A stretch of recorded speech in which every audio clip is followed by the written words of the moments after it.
The society I live in loves a woman who says yes to their dreams, but dislikes and challenges a woman who says yes to her dreams. Elders often say, these girls today, they want to study, they want to work. This was unheard of in our times. These educated girls break families. They neglect their most important duties. They ask, why does she need to study more? She has done her basics well. Why does she need to work at all? Her husband, her father, her son are there to support her. Why does she need an identity of her own? She is the daughter of so-and-so, the wife of so-and-so, the mother of so-and-so. At 23, a woman may say yes and find the man of her dreams, or say yes to becoming the woman of her dreams. She often has to choose one. She's told, find the man of your dreams and then become the woman of your dreams. Oh, society's dreams. Now there's a dilemma here. What if I die while I'm single and young, like my neighbor and relative did? What if I have an unsuccessful marriage due to any reason, like my friend did? What if the person I love dies, like my grandfather passed away, leaving my grandmother in great misery? Do I have no purpose in life? Thinking about all these stories, the story of the relative who died in her early 20s, I wondered about all the dreams that she may have had. The dream of the man of her dream, the dream of becoming the woman of her dream, all buried. Thinking about the friend who had undergone an unsuccessful marriage made me think about the torture that she must be going through now, of thinking about those beautiful moments that she had spent with her husband. Recalling the conversation that I had with my grandmother while she was here a few months back. And she used to say, late at night, Madiha, your grandfather was a great man. He loved me a lot. At night when he would see that my fingernails were white, he would tell me that he would bring a henna cone the next day, just so I could be happy with my red nails. Why? Why do I need to get married first to be able to find my life's purpose? I realized that there were two major challenges that were faced by the people around me when they lost someone that they loved, either due to death or distance. First, depression, lack of hope, and ultimately losing a sense of purpose. And second, society's taunts. Early on in my life, I understood the importance of learning and earning. When I was 23, 2 years back, the female elders in my family would say that I need to learn cooking, I need to learn sewing, and I need to learn how to raise kids. I had to be the complete package. Well, when it came to cooking, I could cook average food that was edible. When it came to sewing, I didn't like stitching clothes, but I still decided to go for it because my focus was to change lives of women. And if I only stayed in the intellectual crowd, how would I know what these women who are learning sewing going through? Raising kids. Recently, when my brother was kidnapped, a 9-year-old boy, and he returned back after 19 hours, I reflected back on the 5 years that I spent on his education, thinking about what helped him to come back. Two key factors. First, positive self-talk. And second, reflection and connection. These two are traits which I hold very dear in my personal life, and my brother imbibed those. While he was away 19 hours, He's otherwise a boy who fears people, who fears all these hooligans in his head, and he makes up stories and he fears it. But those 19 hours, he was a brave boy. He kept convincing himself he'll find that moment to escape and God will help him. He did come back. Second tool which helped him to catch the kidnapper was reflection and connection. All the activities that I did with him during those last 5 years of his life, he could recall the incidents, he could put them together, and he could narrate the incident, and we found the kidnapper. I did not want to just be good at these 3 skills all my life.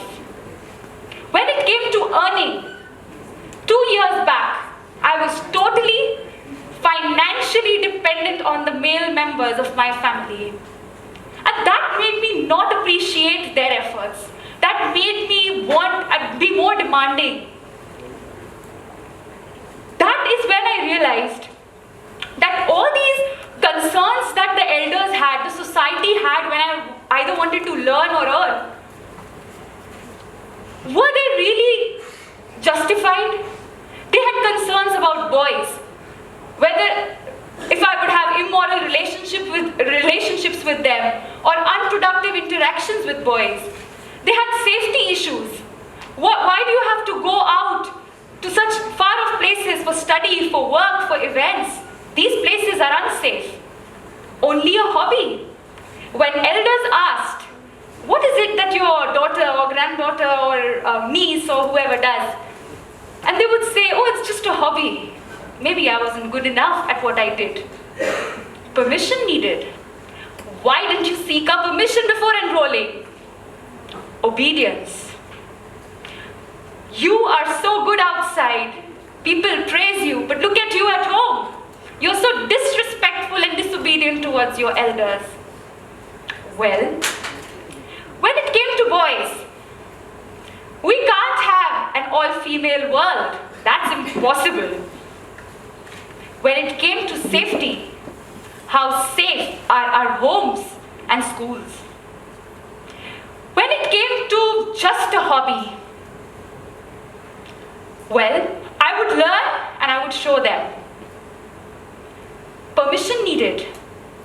When the people who indulged in unethical practices could use their brains and be brave for the wrong that they did, why couldn't I use my brain and be brave for my life's purpose? Obedience. Well, that's a cultural thing.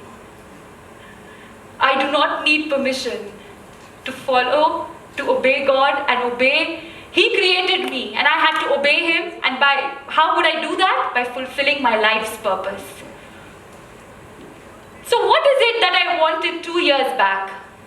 I did not know. What is it that I didn't want? I knew. I didn't want to be that woman who spent her days thinking about what food to make and serve. I didn't want to be that woman who spent her days fighting, arguing with my parents, with my in-laws, with my spouse, children, neighbors. I didn't want to be that woman. Although, like those women whom I saw at the airport while I was traveling to Surat, my hometown. Or like those women that I found at the gym who were only talking about which market they would go to, which offer they would grab hold of, which fashion trends they would follow.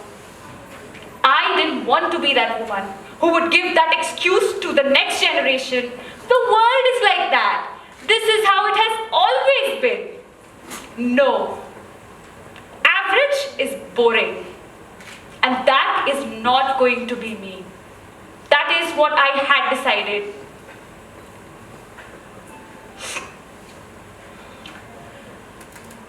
I am not going to repeat history, I told myself. History was my favorite subject at school. And I believe that history is about stories. Stories of people. Stories of people who impacted other people. And I have to change history. But changing history required changing stories. And I, at 23, or even now at 25, I can't change all the stories of people. But yes, I can change my story. And if I change my story, the world will know a new story. But there was a dilemma here. And this dilemma was mainly due to the family and the friends that I was surrounded by. The family and friends, some who were modern and some who were religious. Modern, religious. Those who were modern practiced. Those who were religious preached. Those who were modern were looked down upon as those destined for hell.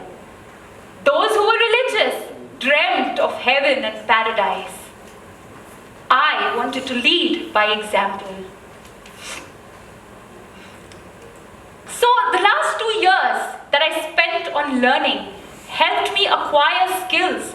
And today, I am talent manager at a US-based virtual company, Chief Strategist at an educational organization with my partners in Noida, CEO at a social enterprise that empowers others to lead, and heading as a local expert in Kolkata, an Indo-American collaboration that promotes women in STEM studies. The personal development courses that I took helped me to say sorry. Sorry, I was wrong. I learned to admit my mistakes and learn from them, and to be better each day than I was the day before. These courses, this learning helped me to get clarity of purpose, and my mind opened up. 2 years back, I was earning around 6,000 Indian rupees. Small amount, but that gave me that little economic independence that I needed. I insisted to my father that I would pay at least one bill just to give out the message that my money is ours too.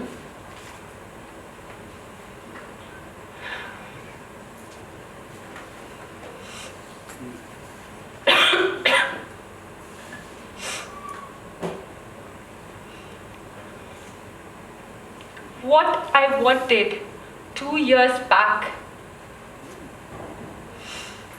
wasn't clear to me.